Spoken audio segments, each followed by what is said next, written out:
The last brain region I want to talk about for this week is the cerebellum.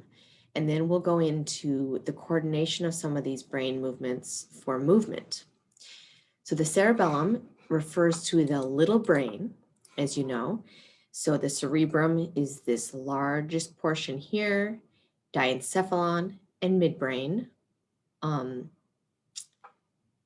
brainstem, sorry.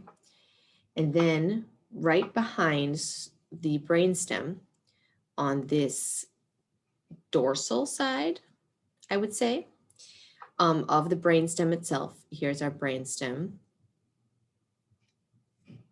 We've got the cerebellum. Review for yourself the parts of the brainstem. I believe in this image there is a line here for the medulla oblongata.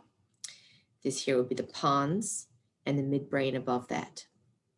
So the cerebellum is the little brain because it has the same structure as the cerebellum, as the cerebrum, which is the cortex. So this is the cerebellar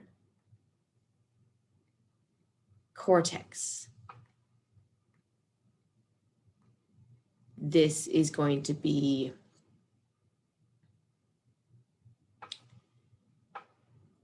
gray matter on the outside, cell bodies that then are connected to other structures via white matter. That is these here.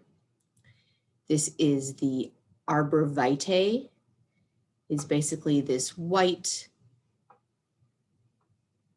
connecting tissue here. Myelinated axons, of course, that are going to allow the cerebellar cortex to communicate with, for example, in the middle here, there's going to be cerebellar nuclei. So other nuclei deep within the cerebellum as well. I kind of draw some of those in there. The other white matter tract you need to know about. So that's basically it for the cerebellum itself. Cerebellar cortex, arbor vitae, and then the cerebellar nuclei. These three structures here, though, are the cerebellar peduncles. You may remember the word peduncles. These are connecting the cerebellum to the rest of the brain. So for example, to the brain stem and beyond. So these are white matter tracts that connect cerebellum to the rest of the brain. So those are some structures. Functions are largely motor and balance. So got here monitors balance and equilibrium and coordinates motor patterns.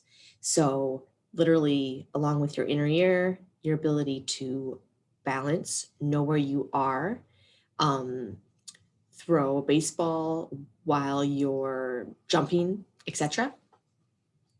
And then along with that is coordinating motor patterns, right? So that the ability to catch a baseball while jumping up in the air is kind of a complex motor pattern. So we'll briefly refer to the cerebellum again when we talk about motor pathways. It's going to, come up a little more detail with the motor.